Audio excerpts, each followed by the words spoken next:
पंडित जी, मैं आपसे प्रणाम कर रहा हूँ। आज मैं पहली बार आया हूँ इस मंदिर के बारे में जानकारी के लिए मैं जहाँ पे खड़ा हूँ। इसको जो है अक्षय वट के नाम से भी कुछ लोग जानते हैं, कुछ लोग शिला के नाम से जानते हैं। तो इस मंदिर की जो विशेषताएँ हैं, ठीक है, वो हमको बताइए कि यहाँ हमें संगम में अगर हम आ रहे हैं तो हमें इस मंदिर में दर्शन क्यों करना चाहिए, और अगर इस दर्शन करना चाहिए तो उसके फ़ायदे क्या हैं, ये हमें थोड़ा जानकारी हमारे दर्शकों को दीजिए आप। देखिए, ये है अक्षय वट जी। अक्षय का अर्थ होता है कि कभी ना नाश होने वाले, अविनाशी। इनका इस पृथ्वी पे नाश नहीं होता है। यहाँ पे प्रभु राम, माता सीता जी, लक्ष्मण जी जब वनवास काल के दौरान अयोध्या से चले तो सिंह बेर पार करने के बाद भरद्वाज आश्रम आने के बाद अपने भरद्वाज गुरु आश्रम जी से पूछा कि हमें एक उत्तम स्थान बताने की कृपा करें जहाँ पे हम रात्रि विश्राम कर सकें, क्योंकि किसी आश्रम में वो वनवास काल के दौरान रुक नहीं सकते थे। और यहाँ पे आए, यहाँ पे आके वट वृक्ष के नीचे भगवान भरद्वाज जी ने उनको एक स्थान बताया। तो यहाँ पे आए, 2-3 दिन यहाँ पे विश्राम किया। माता सीता जी ने यहीं पर वट सावित्री का व्रत भी किया अक्षय वट के पास। इनकी विशेषता ये है कि जब हम स्नान करने जाते हैं माँ गंगा माँ में, तो गंगा माँ की महिमा इतनी अपरंपार है, लक्ष्मी है, यहाँ लक्ष्मी बरसती है।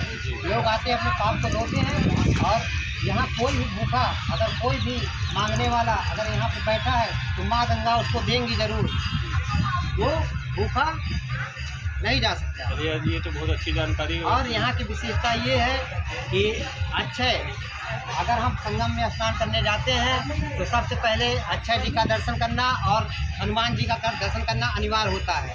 इससे हमें गंगा माँ का फल मिलता है स्नान करने का। तो मैं यहाँ थोड़ा पूछा कि हम स्नान करके आए तो पहले हमें जो बजरंगबली के मंदिर में जाना चाहिए कि पहले अक्षय वट रहना चाहिए, थोड़ा इसके बारे में। अगर देखिए, स्नान करके जैसे लोग किला घाट जा रहे हैं, संगम घाट जा रहे हैं, तो कई रोड है, पहले लोग उधर से आ जाते हैं, तो उधर के आने के बाद अक्षय वट भी आते हैं। क्योंकि माना जाता है, जैसे शास्त्रों में कहा गया है कि संगम स्नान करने के बाद अक्षय जी और हनुमान जी हम जाते हैं, दर्शन करते हैं, तभी हमको स्नान का वो फल मिलता है।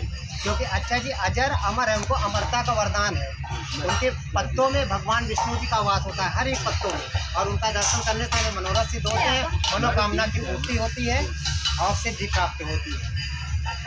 ये हमारा हो गया है। और जो हमारा जो है बीड़ा माधव मंदिर है, उसका इस मंदिर से क्या संबंध है?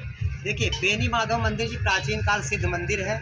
वहाँ भी अब पूजन पाठ करने से सभी यात्री जाते हैं, वहाँ पे भी पूजन पाठ करते हैं और अपनी मनोकामना की पूर्ति करते हैं, उनके दर्शन करते हैं। हमने सुना है वहाँ भी जब तक मतलब हम दर्शन नहीं करते हैं तब तक हमारी मनोकामना पूर्ण नहीं होती, तभी जो हमारा स्नान अधूरा रहता है। ऐसा कुछ नहीं है, भगवान है, भगवान की पूर्ति तो करना चाहिए। भगवान जब सिद्ध पीठ भगवान है तो उनसे हमें कुछ ना कुछ प्राप्त जरूर होगा, अगर उनके धाम में हम जाएंगे तो। चलिए ठीक है। वहाँ पे प्रभु राम जी हैं, माता सीता जी हैं, जानकी जी हैं, लक्ष्मण जी हैं। आपने हमें जानकारी दी, इसके लिए बहुत बहुत धन्यवाद।